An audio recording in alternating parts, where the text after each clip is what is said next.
ভাবলি কি করে যে আমি তোর খুন করবো? আমি বারো চাইতে পলাশের চাইতে তোর কত ভালোবেসেছে তুই জানিস?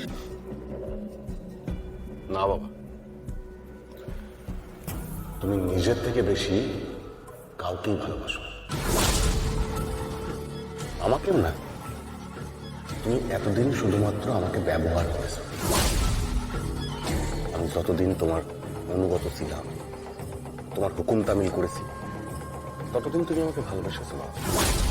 কিন্তু যে মুহূর্তে দেখেছো যে আমি তোমার হাতের বাইরে চলে গেছি, সেই মুহূর্ত থেকে তুমি আমাকে দূরে ছুঁড়ে ফেলে দিয়েছো। ঠিক যেমনটা তুমি সোমের সঙ্গে করেছিলে। আমার কাছে এখন সব পরিষ্কার হয়ে গেছে। এসব তোর কে বুঝে গেছে? বউ? হ্যাঁ, সময়ের সঙ্গে তুই তুলনা করিস? আমি কিছুই বলিনি রায় সাহেব। যার চোখ কান খোলা থাকে সে নিজে থেকেই সবটা বুঝতে পেরে যায়। ও এতদিন চোখ বন্ধ করেছিল তো, তাই আপনার আসল রূপটাও দেখতে পাইনি। ভালো, তার দিন ধরেছে আমার সঙ্গে এত অসৎ কাজের সঙ্গে তুই যুক্ত ছিলিস, তার কি হবে? করেছি করেছি তোমার সঙ্গে অনেক অসৎ কাজ করেছি, অন্যায়ভাবে টাকা ইনকাম করেছি, কিন্তু আর না বাবা, আর না। এবার থেকে আমি গায়ে গতরে খেটে টাকা ইনকাম করব, আর সেই টাকাটা আমি আমার বউয়ের হাতে তুলে দেব। সেটাই হবে আমার সম্মানের।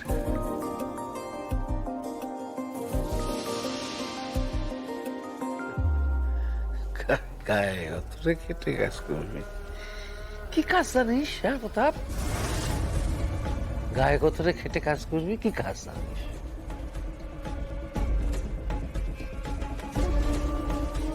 কেন? আমি গাড়ি সারাতে পারি বাবা, সেই কাজটাই করব। রায়বাড়ির ছেলে হয়ে গাড়ির গ্যারাজ দিবি? ঠিক আছে, দেখ জায়গা পাবি কোথায়। তো তিনখান জায়গা তো ছিল মদের ভাটিখানা, তার মধ্যে তোর সময় একটা মিষ্টির দোকান করে দিয়েছে, দুখানা আছে পরে, তার মধ্যে হাই রোডের পাশেরটা, হ্যাঁ ওটা হতে পারে, গ্যারেজ হতে পারে। তো সবই তো প্রেসিডেন্টের প্রপার্টি। দেখ প্রেসিডেন্ট সাহেবের দরবার করে প্রেসিডেন্ট কি বলে।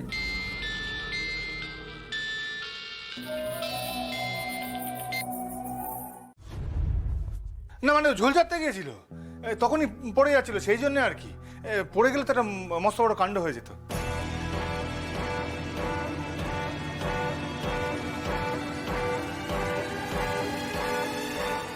তোমার মনের ভেতর সন্দেহের বীজটা এত গভীরে পুঁতবো যে অবিশ্বাসের শেকড় তোমার সারা মনটাকে বিষিয়ে দেবে। না মানে আমি তো জানতাম না, আমি ওই পরিষ্কার করতে গিয়ে মানে। পার্বতী, সরি।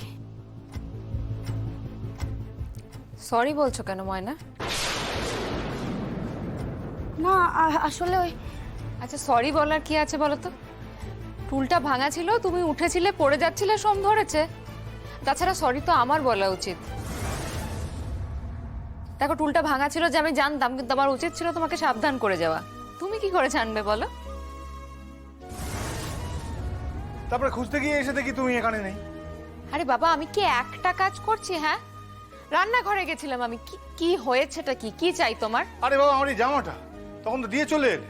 কত করে বললাম দাঁড়াও দাঁড়াও, একবার দাঁড়ালে না, হুটোপাটি করে চলে এলে। দেখো এ দেখো, এ দেখো, এ দেখো, এ দেখো, বোতাম নেই, দেখতে পাচ্ছ? আচ্ছা সোম, তুমি কি জামা নিয়ে যুদ্ধ করো নাকি বলো তো? এই নিয়ে তিনবার এই জামার বোতামটা লাগালাম। কি করে জানো? প্রথম বোতামটা খুলে মাথা দিয়ে গলাতে যায়, আর প্রত্যেকবার ছিঁড়ে যায়। আমি আর পারি না একে নিয়ে, জানো তো। আচ্ছা ঠিক আছে ঠিক আছে, বোতামটা তো লাগিয়ে দেওয়ার ব্যবস্থা করো। এ কি রে, এবার তো ভালোই লাগছে দেখছি। হ্যাঁ, কি ব্যাপার বলতো? আমি দোকানে ছিলাম না, তারপরে এতটা লাভ করে নিলি? বাহ বাহ বাহ, এটা খুব ভালো কথা। হ্যাঁ ভালো হবে না কেন? আমরা কি দোকান চালাতে পারি না নাকি?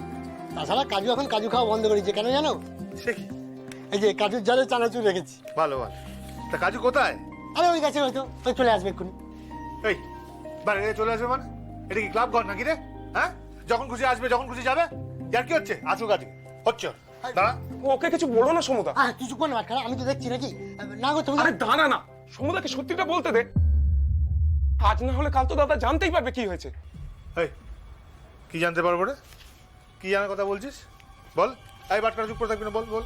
দাদা দোকানে লাভ বলতে সেরকম কিছুই হচ্ছে না, স্টকে মাল নেই, আমরা খুচরো মাল তুলি, তাতে কি বা লাভ হয় বলো? তাই আমরা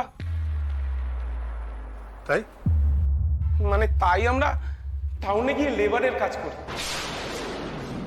ওই গাড়িতে মাল তোলা আর মাল নামানো আর কি। আজ কাজুর পালা, আর ওই যে হিসেবটা, ওই লাভ ক্ষতি সব কাজু লিখে রাখে। কথা দে আমাকে। আজ থেকে আর বাইরে কোথাও যাবি না তোরা। কথা দিলাম সমুদ্র, কখনো ছেড়ে যাবি। তোমাকে যেটা করতেও যাবো না সমুদ্র।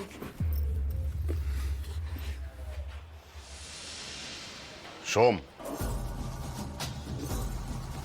কি রে তুই বল। তোর সঙ্গে আমার দরকার আছে, আলাদা একটু কথা বলতে চাই। হ্যাঁ হ্যাঁ ঠিক আছে বলবো। তো দাঁড়িয়ে এলি কেন? যা একটু চা নিয়ে আয়।